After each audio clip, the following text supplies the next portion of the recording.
नमस्कार, स्वागत है आप सभी का आपके अपने चैनल सरस्वती गंगा एजुकेशन में। कैसे हैं आप सभी?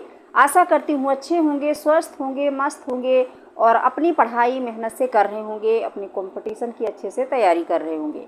तो यही आशा है, यही करते भी रहना चाहिए। मेहनत करेंगे तभी उसका फल मिलेगा। तो जैसा कि हम हिंदी पैडागोजी में के अंतर्गत विधियाँ पढ़ रहे हैं, भाषा शिक्षण की विधियाँ पढ़ रहे हैं, ठीक है। उसमें हमने 8 विधियाँ पढ़ ली हैं और अब आज मैं 3 विधियाँ और पढ़ाऊँगी जो कि शेष रह गया था। 8 विधियाँ जो है वो पिछले वीडियो में मैंने पढ़ाया हुआ है। आइए सबसे पहले देख लेते हैं कि विधियाँ हैं कौन कौन सी जो पिछले वीडियो में मैंने पढ़ाया है। बस उसका नाम मैंने लिखा हुआ है, नाम बता देती हूँ, पिछले वीडियो में जा कर के अच्छे से पढ़ लेना, ठीक है। ये पहला है हमारा आगमन विधि, दूसरा है निगमन विधि, तीसरा है प्रोजेक्ट विधि, चौथा प्रत्यक्ष विधि, पांचवा विश्लेषण विधि, छठा है संश्लेषण विधि, सातवां है अनुकरण विधि, आठवां है व्याख्यान विधि, नौवां है मारिया मांटेसरी विधि, 10वां है डाल्टन विधि और 11वां है भाषा संसर्ग विधि। जिसमें से हमने 8 विधि तक पढ़ ली है, यानी व्याख्यान विधि तक हमने पिछले वीडियो में पढ़ लिया है। इस वीडियो में मैं मारिया मांटेसरी, डाल्टन और भाषा संसर्ग विधि पढ़ाऊंगी। ये हमें पढ़ना है यहाँ पे, ठीक है। तो चलिए देख लेते हैं। मारिया मांटेसरी विधि में जो मारिया मांटेसरी थे वो कौन थे? तो वो इटली के एक चिकित्सक थे, डॉक्टर थे वो, और एक शिक्षा शास्त्री थे। शिक्षा शास्त्री भी थे वो और एक डॉक्टर भी थे पेशे से, ठीक है। इनके नाम से शिक्षा की मांटेसरी पद्धति प्रसिद्ध है। सभी को पता होगा कि बीटीसी या बीएड में मांटेसरी पद्धति यानी जब भाषा शिक्षण की विधियां बताई जाती है तो वहां पर एक विधि बताई जाती है मांटेसरी विधि, मांटेसरी पद्धति, ठीक है। जिसमें लकड़ी के टुकड़ों को काटकर अक्षर बनाए जाते हैं। लकड़ी के टुकड़े को काट कर अक्षर बनाए जाते हैं और उस अक्षर पर बच्चे की उंगली फेरने को कहा जाता है। और जब बच्चा उस पर उंगली फेर लेता है तब उसे बच्चे को अपनी कॉपी में कलम के द्वारा लिखने के लिए कहा जाता है। तो जब बच्चा एक बार उंगली फेर लेता है अक्षर पर, 1 बार 2 बार 3 बार 4 बार, तो वह उसी तरीके से कलम के द्वारा, पेन के द्वारा अपनी कॉपी में उसी तरीके से घुमा कर वो अक्षर को बना लेता है, ठीक है। ये मांटेसरी पद्धति की विधि है, तो इसके लिए ये विख्यात है, ठीक है। अब यह पद्धति 2.5 वर्ष से लेकर 6 वर्ष तक के बच्चों के लिए प्रयोग की जाती है। किसके लिए प्रयोग की जाती है?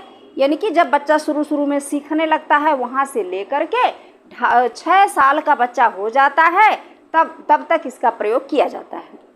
आज के समय में जो नैप 2020 में आया है वो क्या आया है कि 3 साल का बच्चा होते ही स्कूल में एडमिट कर दिया जाएगा, है ना।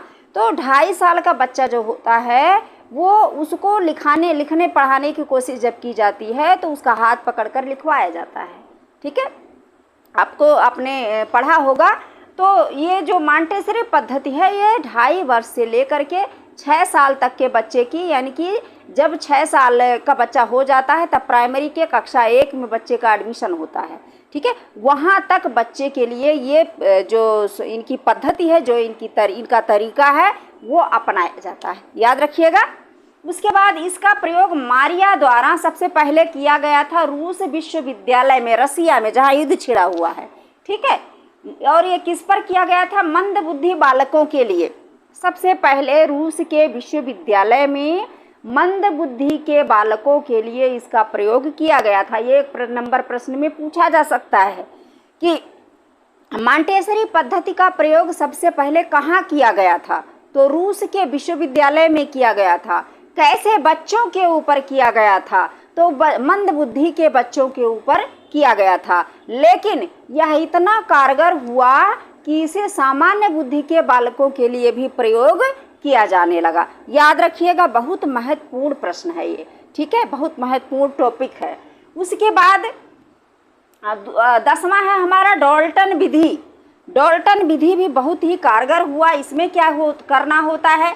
इसमें अध्यापक द्वारा छात्रों को कुछ निर्धारित कार्य, कुछ निर्धारित कार्य, यानी कि एक पेज नकल लिखना है या एक पेज इमला लिखना है या सब लोग मिल करके ये प्रोजेक्ट बना लो या इस चीज़ को लिख लो, है ना। कंपटीशन है कि भाई इतने ही मिनट में 5 मिनट में लिख कर दिखाओ, जो सबसे पहले फर्स्ट आएगा उसका। इस तरीके से कोई ऐसे लिमिटेड सीमित कार्य दिया जाता था, इसे असाइनमेंट कहते हैं बच्चों को। और फिर विद्यार्थी को सीमित समय में, यानी दिए गए समय में ही करके देना होता है। ये डाल्टन के विधि में है।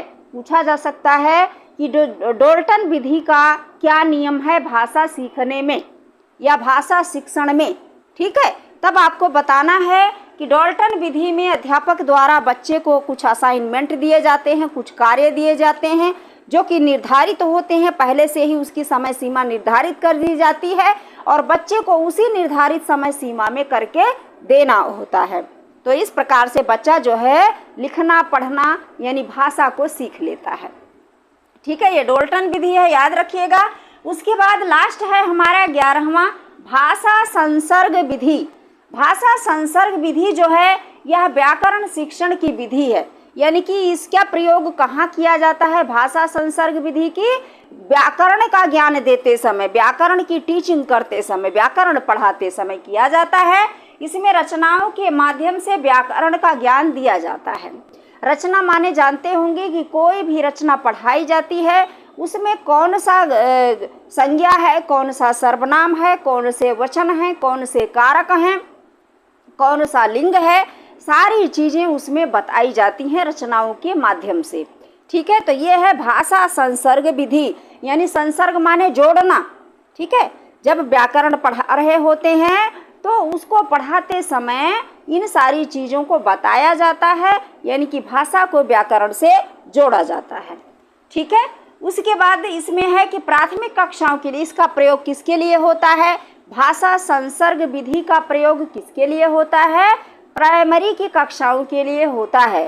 अब बात करें अगर डाल्टन विधि की, तो डाल्टन विधि की का प्रयोग किसी भी कक्षा में किया जा सकता है। ये एक प्रकार से कंपटीशन तरीके से है, ठीक है। तो इसका प्रयोग सब जगह किया जाता है, पर भाषा संसर्ग विधि का प्रयोग सिर्फ प्राइमरी क्लास में, कक्षा में किया जाता है। इस विधि के द्वारा छात्रों को अच्छे लेखन की पुस्तकों के माध्यम से व्याकरण का ज्ञान दिया जाता है। अच्छे राइटर की पुस्तकें होती हैं जिसमें अच्छे से सारी चीज़ें प्रिंटेड होती हैं, चाहे वो चित्र हो, चाहे वो लेखन हो, लिखावट हो, सारी चीज़ें अच्छे से प्रिंट होती हैं।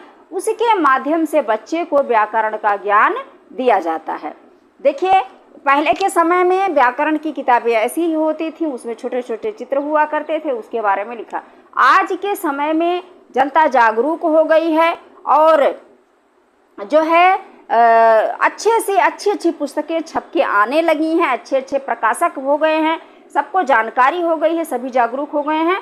तो अच्छी पुस्तकें छप के आने लगी हैं जिसके द्वारा बच्चों को अच्छे से व्याकरण की शिक्षा दी जाती है। यानी कि अगर हमें कि संज्ञा पढ़ानी है तो संज्ञा किसे कहते हैं, संज्ञा के नाम होंगे और उस नाम के सामने उसका चित्र भी बना हुआ होगा, जिससे बच्चा अच्छे से उसको दोनों को जोड़ करके पढ़ लेता है कि ये इसी को कहा जा रहा है, ठीक है। तो ये विधियाँ 3 विधियाँ बची हुई थी जो हमने नहीं पढ़ा था, वो इस वीडियो में हमने कवर कर लिया है। बाकी 8 विधियाँ जो पिछले वीडियो में मैंने पढ़ाया था, पहले पढ़ा दिया है, वो आप पिछले वीडियो में जा करके पढ़ सकते हैं, प्लेलिस्ट में मिल जाएगा। चलिए मिलते हैं अगले वीडियो में, लेकिन लाइक करना, शेयर करना और सब्सक्राइब करना ना भूलें, ताकि दूसरों को भी फ़ायदा मिले, आपको भी फ़ायदा मिल सके। चलिए मिलते हैं अगले वीडियो में, तब तक के लिए धन्यवाद।